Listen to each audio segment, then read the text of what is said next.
10-Minute Jazz Lesson Podcast, episode 98.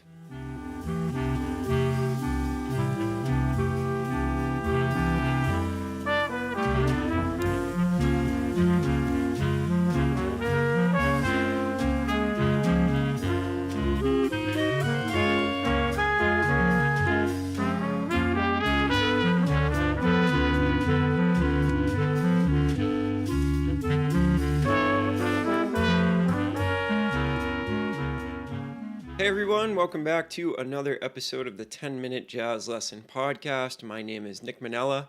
I am the creator and host of this show, and I'll be guiding you through the next 10 minutes of jazz instruction. So if you've never checked out our podcast before, first of all, welcome in. Thank you so much for checking us out, giving us a shot. And if you are a longtime listener, welcome back in. Good to have you here. If you would like to get the PDFs to these episodes and all of the back episodes of the podcast, which is now 97 episodes, you can go to our Patreon site. That's patreon.com/10-minute jazz lesson. Or you can head over to our website. We include the links in the show notes to every single episode. And you can find those links to our Patreon site all over our website at 10minutejazzlesson.com. So before we jump into the episode today, I just wanted to do another quick shout out to our sponsor, Rejuvenate. If you are a reed player and you're looking for a much better way to store your reeds, where they're going to be ready to play straight out of the case, and also going to eliminate a lot of the woes that come along with playing a reed instrument. And all of us out there that are reed players know all about this. Our reeds are inconsistent, they depend on the weather, all that kind of stuff that just makes being a reed player kind of a drag in a lot of situations. Rejuvenate is going to solve all of this for you. Their new reed storage system is really revolutionizing the way that my reeds play and the way that they're stored. It's saving me a ton of money. In fact, I just bought one for my clarinet, and as you guys know, clarinet reeds can be some of the most finicky of all, and I've just been having really tremendous results with this storage system. So make sure you go and check them out. You can find them at rejuvenate.com, where you can learn more. Or again, you can head over to our website and click on the Rejuvenate link. It'll be right there on the sidebar. And you can learn a little bit more about the system that they use and get yours today. Very reasonably priced. And those guys will really take care of you over there at Rejuvenate. They're fantastic people. And thanks to them for sponsoring the podcast yet again.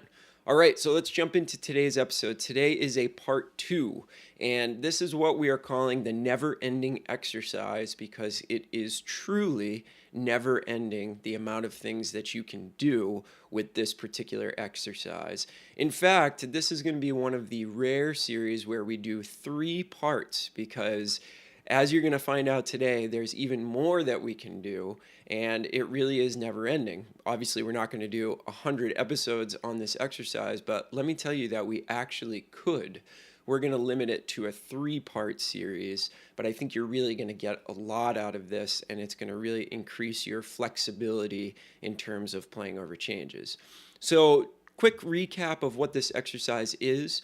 We're working on major triads around the circle of fourths, and what we're doing is we're coming up with various different ways to get between those triads and really develop our flexibility and our ability to really master that circle of fourths, which, as we talked about last week, so much of jazz is heavily involved with the circle of fourths. You think about a 2-5-1 progression. What that's doing is that's just going right around the circle of fourths. In a lot of tunes that we play in this style of music, you see fourths everywhere. Think about a lot of our AABA tunes, the bridge goes up to the 4 chord, right? So all of these examples are just kind of highlighting this, how important the circle of fourths is, and that's what this exercise does as well. Not to mention, it really gets us well versed in our triads. All right? So let's jump into today's episode. Last week we talked about just the basic exercise of going around the circle of fourths with major triads. Then we did a little bit of chromatic passing tones between the keys, and then we did some whole step passing tones between the keys.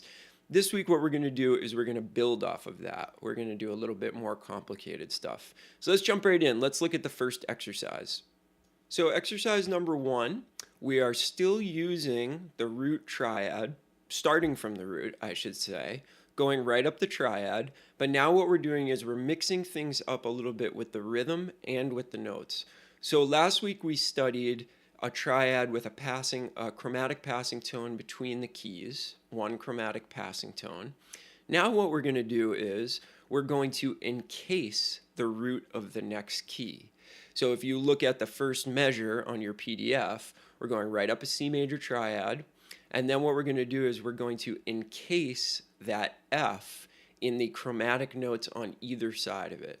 So right up the C major triad, C, E, G, and then coming down to F sharp, jumping down to E natural, and then landing on an F and starting the F major triad, F, A, C, then coming down to B natural, down to A natural, and up to B flat, starting that B flat triad. So we're starting to incorporate more chromaticism into this exercise. 2 chromatic notes on either side of the root of the next key instead of just that one chromatic passing tone. Let's check out what that sounds like.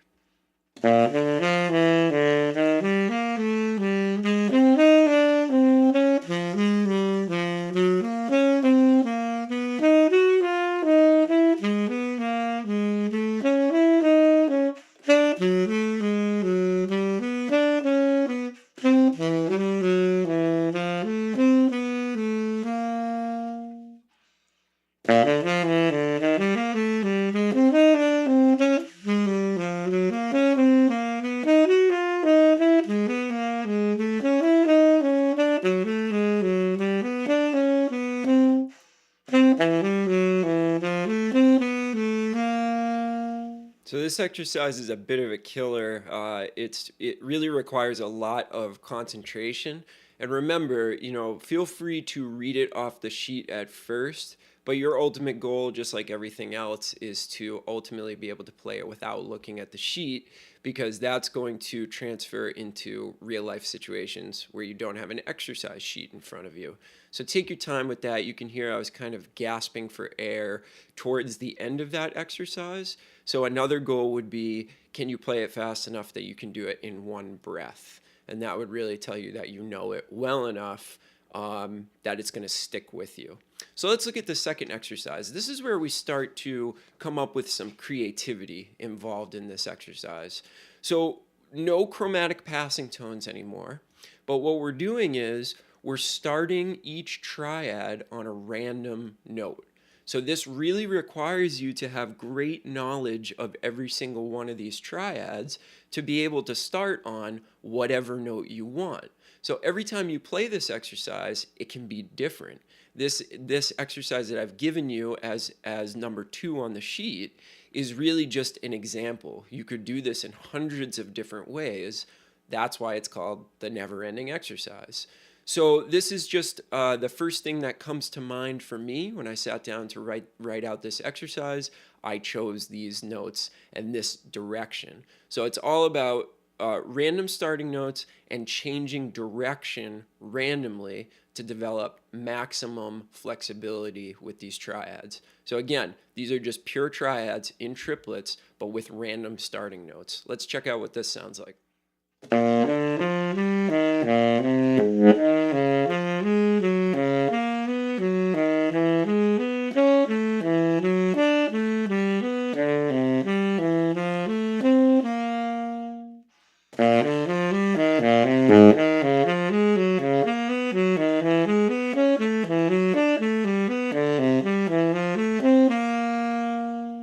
So it starts to sound a little bit more like music at that point because we're really developing that flexibility. It's not predictable, which is a huge part of making it sound less like an exercise and more almost like a composition.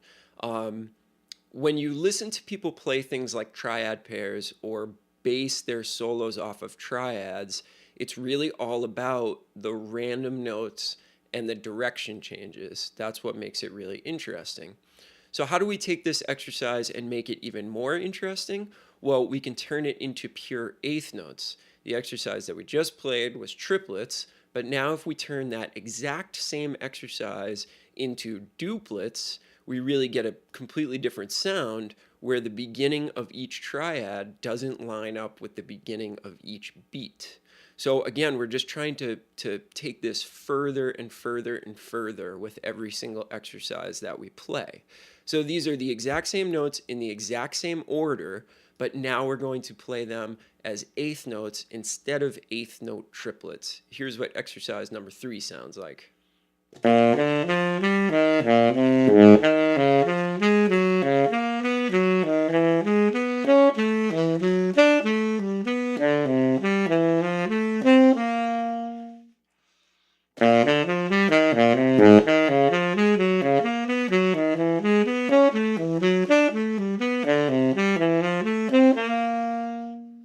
So you can hear I'm trying to place the accents so that it doesn't just end up sounding like triplets again. And that's really a big key to this exercise, is that if you're accenting the beginning of each triplet, it's just going to sound like triplets again. So make sure that you're trying to play it as duplets and reflect that in where you place your accents.